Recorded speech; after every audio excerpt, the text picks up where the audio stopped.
Welcome to Your Family's Health, the program that focuses on healthcare issues with unique and different modalities for taking charge of your health today. Experts talk weekly with our continuing roster of guests from around the country and right here in Nassau County to keep you up to date on the latest health issues and trends. Take care of your mind, body, and soul. Spend the next half hour with the voice of Nassau Community College, 90.3 WHPC, and get on the journey to better health. Hello and welcome to Your Family's Health. My name is Dr. Jeanine Cook-Garard from the nursing department here at Nassau Community College, along with Nassau Community College student Gina Peter. And today we're going to learn some tips to boost our brain health. Our guest today is Dr. Patrick K. Porter, an award-winning scientist and author who has devoted his career to mental health and researching the brain. Dr. Porter, our brains are on and ready to go, so welcome to Your Family's Health on the voice of Nassau Community College, 90.3 WHPC. Thanks for having me. So first of all, I hope you're doing okay in light of the pandemic. Has the virus affected you personally? It hasn't affected me personally. I think I had it, but I didn't have any symptoms, so I made it through all right. Wonderful. Good to hear. So tell us a little bit about you. How did you get involved in brain health, and what are some of your career highlights? Well, I really got into this because my dad, he was I was gifted to be the son of an alcoholic because he got help with a mindfulness practice that our church helped him to learn. I went to a Catholic school and Catholic church. And they came over and helped my dad, and it stopped him from drinking. So I got into it. And then I was part of a group that created the very first portable light and sound machine back in '89. We got the best app of the year in 2019. I've gotten quite a few accolades from there. But probably the biggest thing happened recently is last year I got a Lifetime Achievement Award from IAFNR, which is the Functional Neurologist Association here in the United States. So that was kind of a nice honor. So congratulations for that award. So when you talk about tips for brain health, what is, would you say, the number one tip to our brains to get them in better shape? What do you recommend? Number one is physical exercise. Unfortunately, we now live in a world where everybody sits down most of the time, and sitting is the new smoking. So it really, they say that it causes the spinal fluid not to come up and activate the brain's resources the way it should. So we have to get up and move. You know, we need to be moving more and sitting less. What about foods? What are top 5 foods we should be eating to boost our brain health? Well, foods like walnuts, essential fats like avocados. Your brain is made up of a great deal of fat and water, so drinking water. Blueberries are very high. Dark chocolate that is more than 80% cocoa is really good. Any kind of green leafy vegetables are really good for the brain. It's important that we actually take the time to do some intermittent fasting, perhaps. Not eating between meals is really good for the brain. It causes us to start to burn more fat instead of burning the sugar that's in our system. And our brain works on ketones or fat, and that's the way that it processes best. So that's good. So diet and exercise. What would you say would be the best length of exercise in terms of how frequent we should exercise? What do you recommend? I think that high intensity exercise is best. Like if you're going to go for a walk, go for a brisk walk.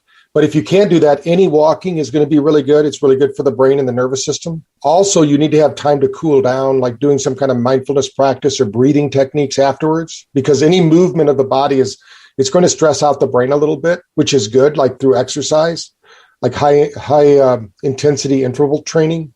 They call HIIT training. That's really good for the brain. You mentioned mindfulness, and, we've had a crazy year going through the pandemic. And I know I'm not alone with, my brain dealing with so much anxiety and stress. What do you think people can do to maybe reboot against the anxiety and the stress?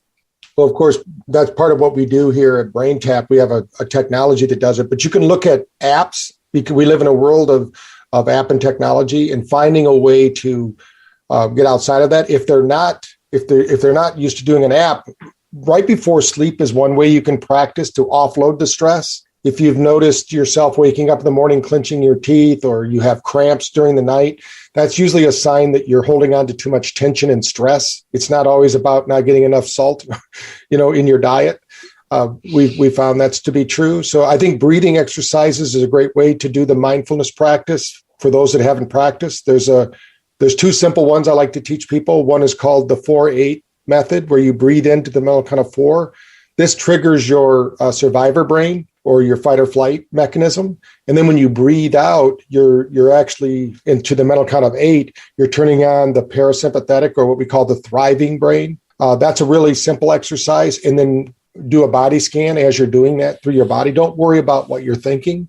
The other one, the Navy SEALs kind of made famous now, is called box breathing, where you use the mental count of 4 to breathe in to the mental count of 4. You hold that to the mental count of 4, breathe out to the mental count of 4, and then hold the breath out for the mental count of 4. And you keep doing that in a box. And what most people do is they'll start at their feet with either of these breathing exercises and move up to the top of their head.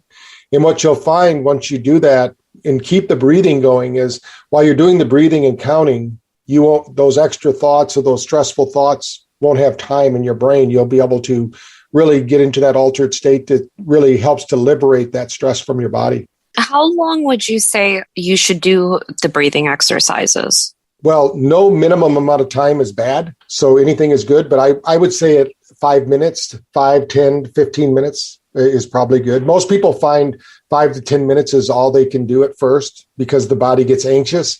It's like anything else. We have to learn to become comfortable at first being uncomfortable, because we're so used to being busy and our brain just whirling, that as we start to slow things down, we have to get comfortable with that, what's called time dilation, because it'll feel like you're there for an hour, even though you're only there for 5 minutes. It sounds as though the mindfulness techniques that you've mentioned seems a little intricate.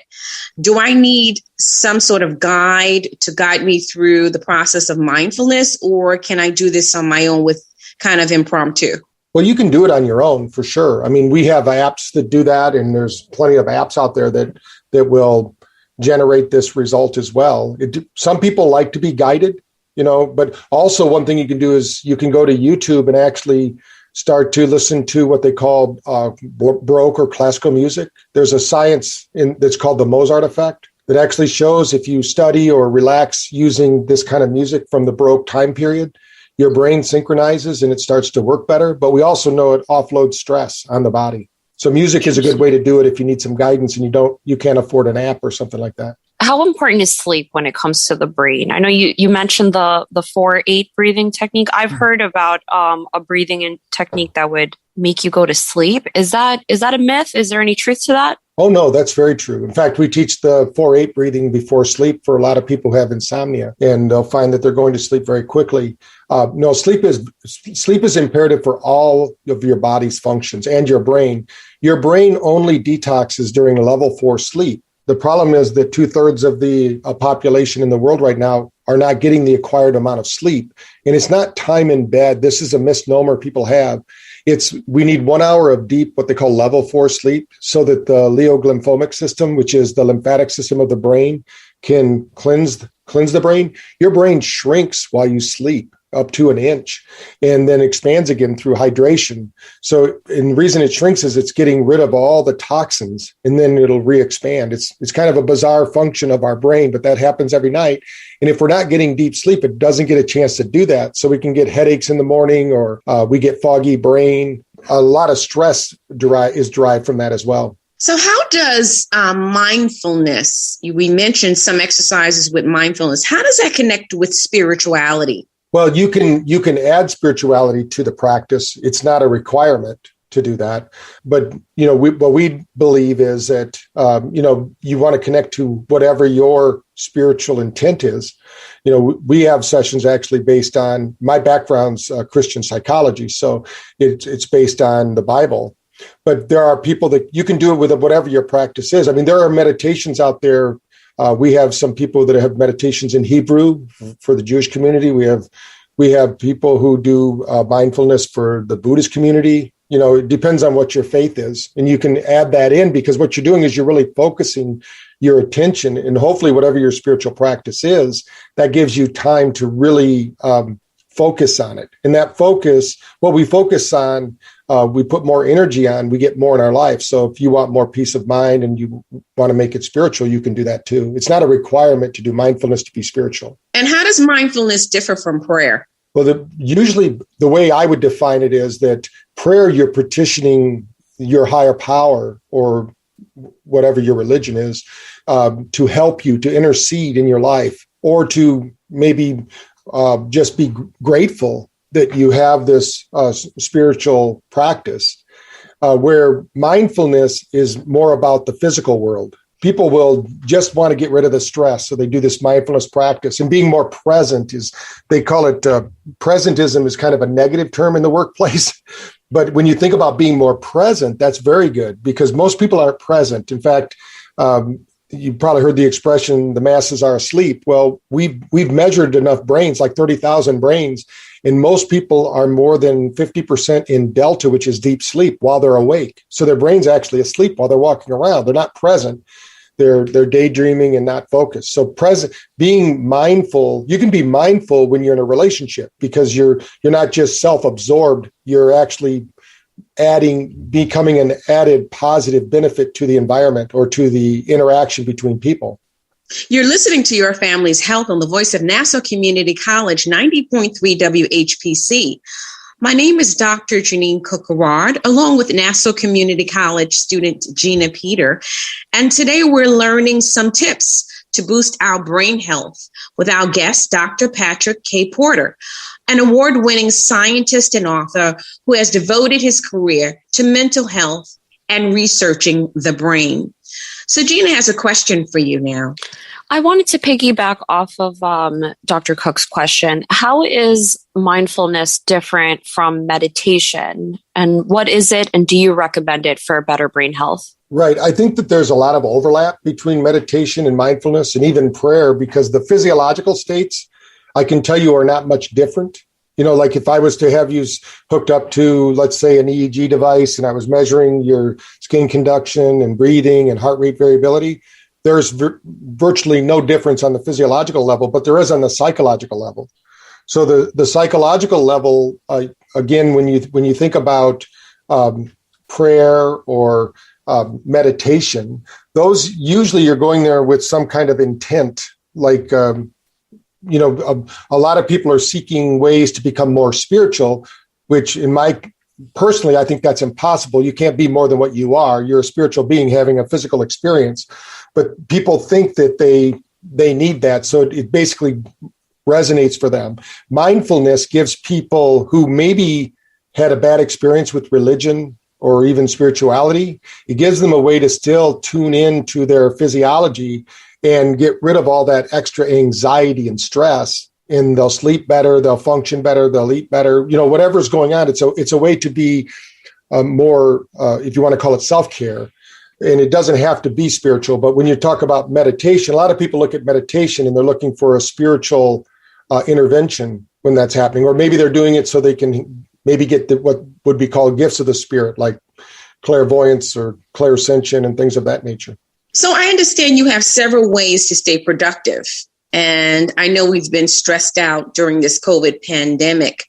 How can we stay productive when we're stressed? What are some of the ways? The one thing is to celebrate your wins as they happen by prioritizing your day and making sure you're not scheduling, an army of activities when you're only one person. Make sure that you sleep on a schedule.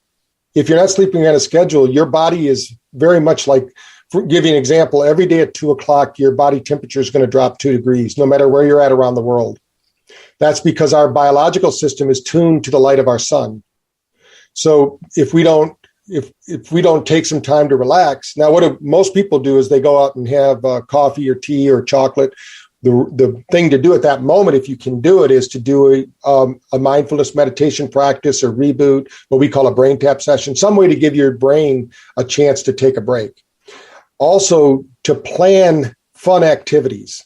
Don't, give yourself permission to do things that are really kind of mindless, because that's when the short-term memories turn into long-term memories, when we're doing things that are fun activities like that.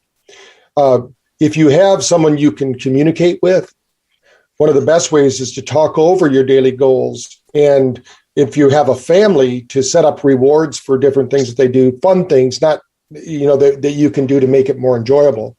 Also, look at your problems with fresh eyes. This is something the Dalai Lama says a lot. And, so when you look at it with fresh eyes, you don't bring all the stress into the problem. You want to bring a solution mindset to those things. You mentioned Brain Tap, which I understand you are the creator of. Can you tell us what that is all about? Back when I first invented the Brain Tap, I wanted to have a way to help people get out of pain. And what we found out was to get them out of pain, we had to get them out of this beta brain, which is where we're talking right now, the reactionary mind. Pain only happens in this brainwave state. So we needed a way to train them. So we created an algorithm using sound and light to guide the brain into these altered states. And then we found out later that, hey, this improves your learning. This improves your capacity to lose weight. We have so many different things happen when the brain is balanced. Like anxiety and stress happen usually when the hemispheres of the brain are out of balance or they're not communicating appropriately. It's kind of like when you try to watch a YouTube video, but you see the wheel spin, you get frustrated. Well, the brain doesn't wait around for that. It basically deletes that information and then you don't recall it. But when you start to practice this and learn how to get into these altered states, but people don't want to spend 30 years learning this. So we wanted to give them a fast, easy, efficient, fun way to really get what's now termed neuroplasticity, to train the brain to become more flexible and more of a creative problem-solving program rather than focusing on the problems. So when you talk about mindfulness, is this an activity that can be done in groups, or would you say this is more of an activity that can be done in more solitude? Well, you can do it both ways. I think that a lot of people like to do it with other people because then you have that community. We're really animals of community, right? We seek out social interaction. And if we don't have that, in fact, they've done studies that show that those prisoners that are in solitary confinement usually go crazy because we crave that interaction with people. So, but there are other people that they really do better on their own. In one way you'd know that is if during the holidays, if you like going to the mall shopping, then you probably like being around crowds. If you don't, then you probably would be better off on your own. So I want to go back to anxiety. How can someone reframe anxiety and channel it into motivation and productivity? Right. One thing you can do is if you look at something that you're anxious about, first of all, if you can do something about it, then you do something about it. If you can't, then you've got to learn to distance yourself from that problem. And that's where the breathing techs come in. But also your eyes are not only attached to your brain, your eyes are brain matter. So you can actually do something while you think about that thing you're anxious about or stressed out about. This will sound weird to people, but if you practice it, you'll find out that it's incredibly effective. While you're thinking about it, doing some type of deep breathing, roll your eyes 3 to 6 times to the right and then 3 to 6 times to the left. And typically that anxiety will dissipate because you've given the nervous system something to do with that energy. And what will happen is you'll now be in a neutral place. Now, if that doesn't work for you and you're in the flow of your day and anxiety comes up, we use a little technique called the stop sign, where we have people imagine a big red stop sign, take a moment, take a breath, and say to yourself, stop giving it energy, stop giving it time in my mind. And then you have to think of 3 things you would prefer to be feeling. So you've got the second one, of course, takes a little bit more activity. If the first one doesn't work, then you need to do a little bit more deeper work to get that. Think of your nervous system, anxiety and stress as too much energy in the body, and the body's trying to do something about it. Once we're able to move that energy, we won't have anxiety anymore.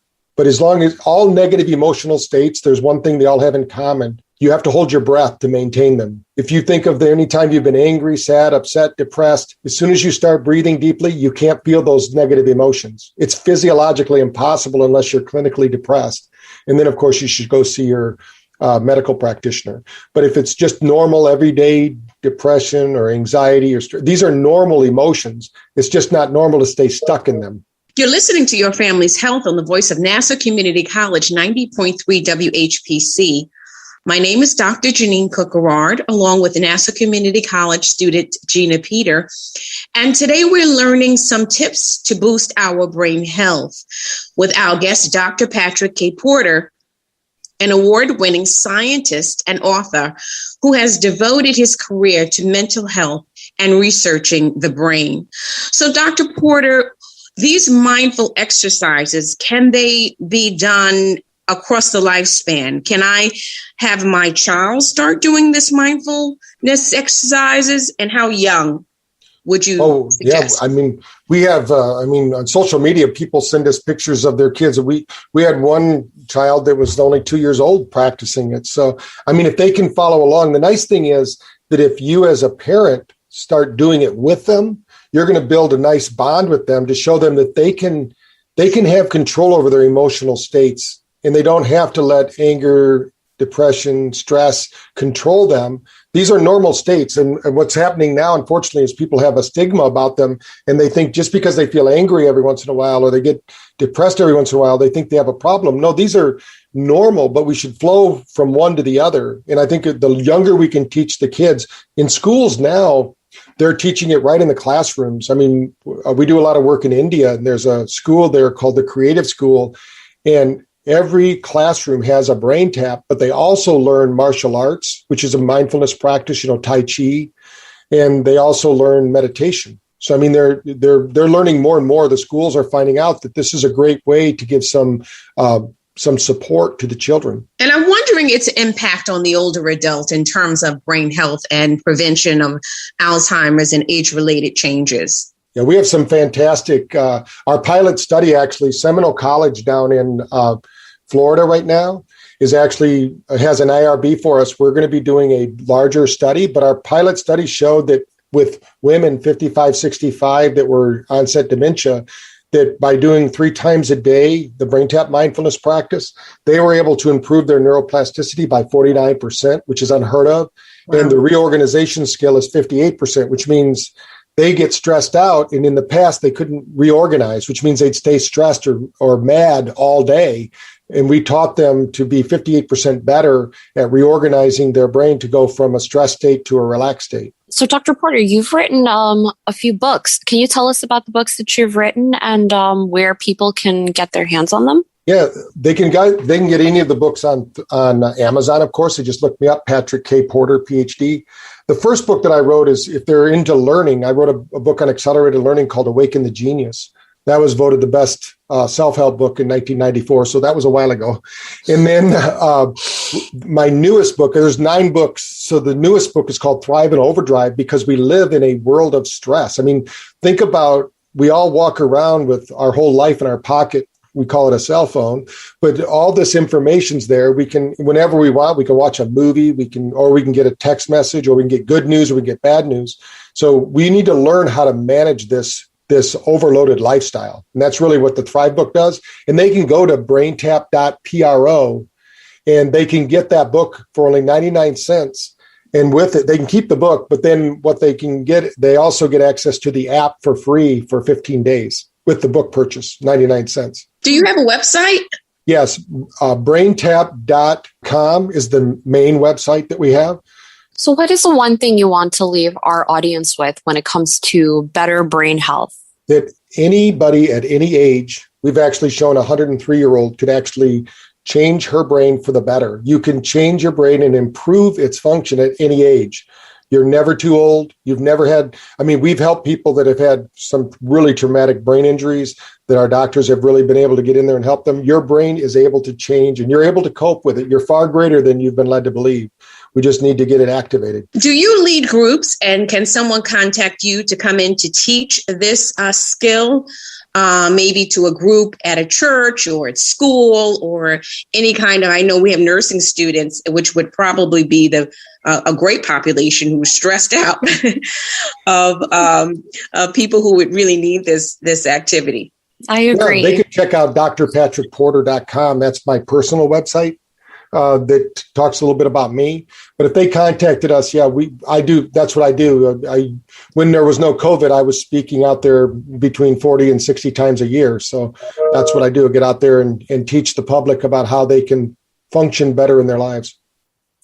Also, within your research, have you noticed any effects on the brain after COVID in terms of like stress, emotional tolls?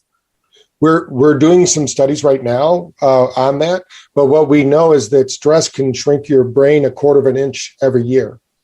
So the year we had last year, I'm sure we're going to find that there's a lot of shrunken brains because that's what stress does. Unfortunately, it restricts blood flow and circulation. So we need to get the breathing back and get them more in the flow so that doesn't happen. So, Dr. Porter, when it comes down to mindfulness techniques like this that we're using, have studies or research, I know you're really doing a lot of great research, has this been able to be seen when we take a scan of the brain, that these exercises actually preserve the quality of the brain in terms of its size and in terms of its functioning?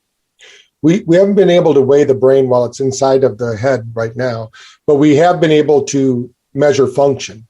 And what we find is that we usually do a 2-week washout period after all the research. And we've always seen an improvement over that 2 weeks, even though they're not practicing anymore. We ask them to stop doing everything and just see what the brain does. It has a residual effect. And we also did a training with autistic children, and we checked that one in 6 months, and they still maintain the change. So the brain, that's why I'm saying there's even the smallest amount will give you a benefit to the brain. There are a lot of different, if they go to braintapresearch.com, which is a website dedicated just to our research, the National Institute of Health actually had me present last year in May on a Zoom. One of the studies we did that showed what happens pre and post with one session. Wow. And we had a 39.8% improvement in neurological function. So I spoke about that. So just get started. Once you start feeling good, you make it a habit and your life's going to improve. So have you developed a mantra with your books? What is your life mantra now, given this information that you shared with us today? Well, my life mantra is to better a billion brains. And that's because myself, I was held back in 2nd grade and I was told I wasn't very smart and I couldn't learn. And I realized that what I was a stressed out 2nd grader, and I couldn't learn because my brain was disrupted. And once my dad taught me to really do these breathing exercises and relax in the classroom, and of course there was other things that happened along the way, but that was the main catalyst that changed it. So I want to share that with the world. I want to teach other people. You don't have to be held back like I was, but there are a lot of people that they don't think they're that smart or they don't think they can do something. I believe anyone can do anything if properly motivated. The problem is we're not motivating them in a proper way. Very good. Excellent. I'll take that mantra. Thank you for being here, Dr. Patrick K. Porter, an award-winning scientist and author who has devoted his career to mental health and researching the brain. We hope you stay safe and continue to stay healthy. And thank you for being our guest today. All right. Thanks for having me. This is Dr. Jeanine Cook-Garard from the nursing department here at Nassau Community College, along with student Gina Peter.